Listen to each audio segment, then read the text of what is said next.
they've arrived.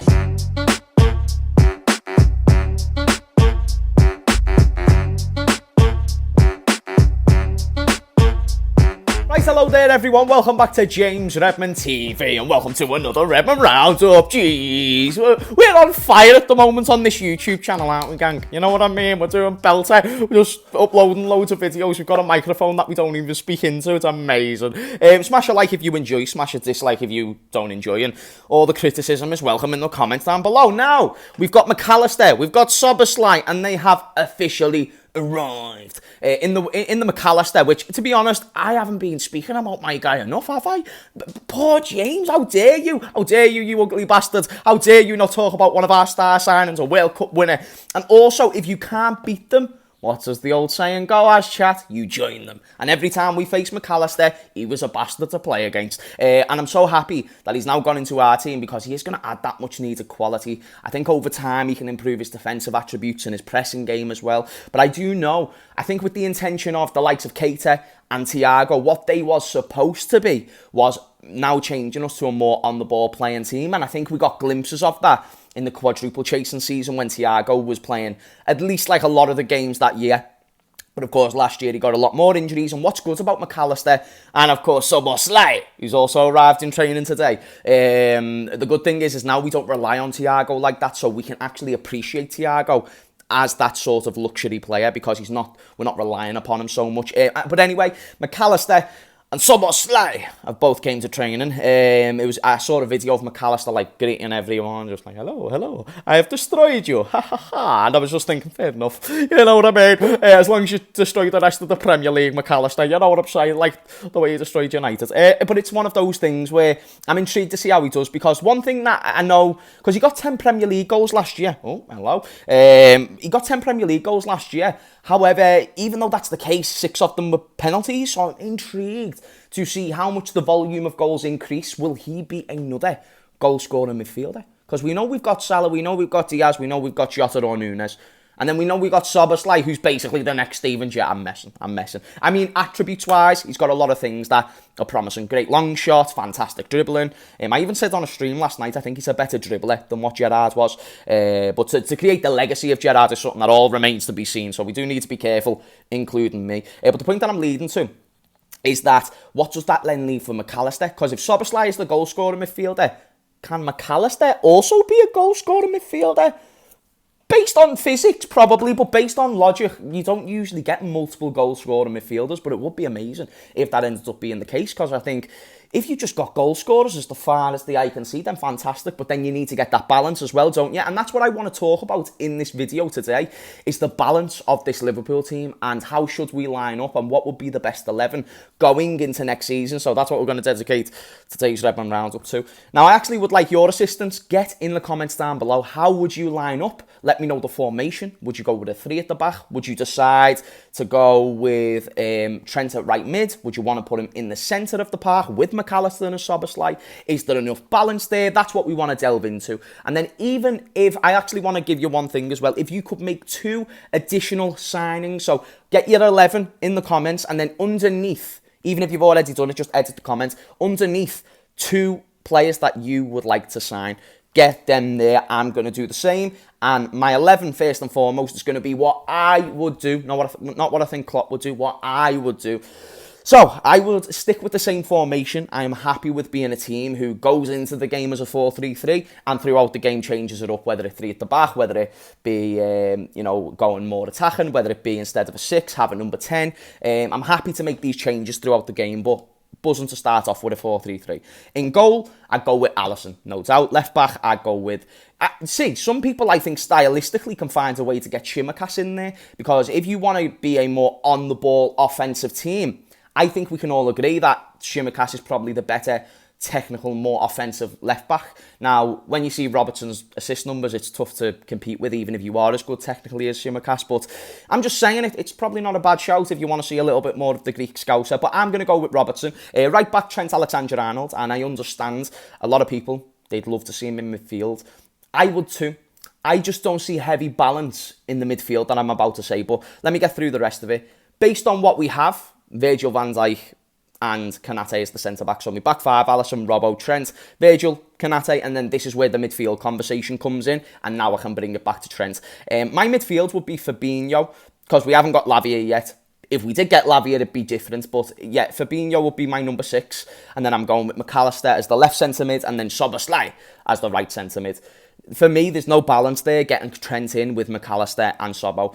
And because of this, I don't want to be getting overrun in the midfield. I certainly don't want to have a lack of intensity in the midfield, because even though we basically, like Hussam said this the other day, he said, if you have a midfield so good and with so much quality like the way that would, then you win the game by being on the ball.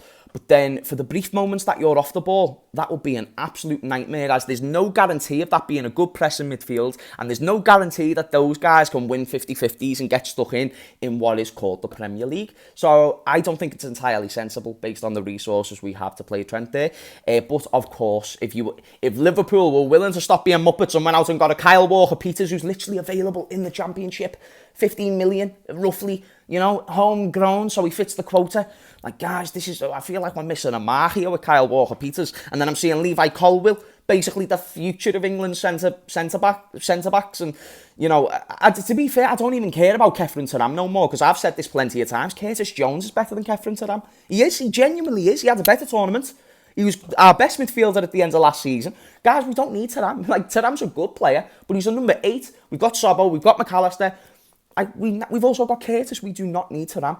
Get me Lavia, or just get me a CDM of quality, and I'm buzzing, you know what I mean? But anyway, the attack, left wing, I'm going with Diaz, and for some reason, I don't like the Diaz slander.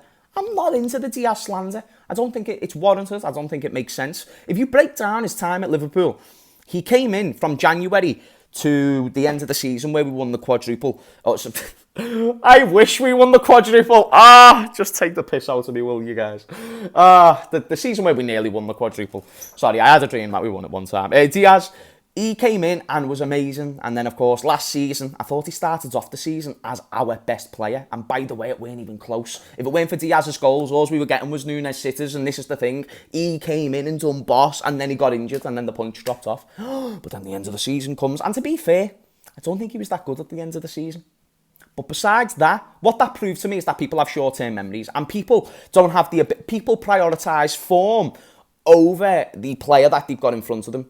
And me, I try and find a balance, and I know that those who neglect Diaz, you don't know ball. You don't know ball. It's as simple as that. And if you deny that he was one of our best players in the quadruple chasing season in the second part, and then he was our best player at the start of last season, which was quite fucking obvious because Salah was doing nothing, Nunes was missing, Diaz was the only one scoring goals. Remember the goal against Crystal Palace? He was literally the only one who'd ever try anything. He's the guy, fam. He's the guy, and I believe that he's going to prove a lot of you guys wrong, you CEOs. You know what I mean? Anyway, a striker. I'm going with Jota the Slotter. How can we just ignore a guy who got 20 goals before January in the quadruple chaser season? Absolute machine. And then bring Nunes on for the final half an hour. Think about that dynamic, chat. Think about the dynamic of him just coming on, bombing behind the back line. Don't mind if I diddly do. It's a nice different option. And then you've got Salah on the right. Speaks for itself, really. His numbers are his numbers, and if we can continue to have him as the outlet, I think we'll continue to score many more goals collectively as a team, just with him getting 30 alone. But that's my team, and there's so much I'm excited about there. I've mentioned Szoboszlai, I've mentioned McAllister, and even throughout the game, I mentioned previous I'm going to go with a 4-3-3, but then I'd also switch it up throughout the game. And Trent Alexander-Arnold going in midfield or playing that inverted right-back role, I think that's still just as good. So it's about, can we improve defensively in a systematic format? That's where I worry, because if Trent is going to stay at right back, I highly doubt Szoboszlai is going to be that cover for Trent when Trent bombs forward. So what does it limit? What does it add? Who? And guys, I think one thing we're not quite embracing the possibility of is McAllister or Szoboszlai being eased into the team. Hear me out. I mean, Robertson, when he came in, eased into the team. Okay, he was a small signing from Hull, fair, but he was competing with Moreno. Fabinho, he was a big signing, and he was eased into the team. Is either McAllister or Szoboszlai not in the short-term plans of Jurgen Klopp, but needs to be eased into the side? That's interesting to me. That's very interesting. And then what does that mean from the solidity for Trent, because we still need to get that defensive solidity for when he bombs forward. So I am intrigued, but it's exciting because that means now we've got options. And listen, we've even got good young players coming through. Curtis Jones, Harvey Elliott, Ben Doak, and these are people that you've been shitting on, but apparently it's fine to shit on them because they're not new signings. I have a lot of promise for this year. I do. I think we're going to... If we're not going to win anything, I think we can at least compete. And I'm praying that we find our tune quite quick because it is a rebuild. So that means if we don't have a great start to the season, it's not panic stations at all. So fucking hold your horses. But it's still ideal if you can have that good start to the season because, as I say, if City to go on and get those 90-plus point seasons, then we haven't really got much room for error. So it all remains to be seen. But let me know in the comments down below, where do you think we will finish in the Premier League? It'll be a great conversation. Guys, thank you for watching. Smash a like if you enjoy. Smash a dislike if you don't and you think I'm a knobhead because I'm not entirely inaccurate. And anyway, I'll see you all later. Peace.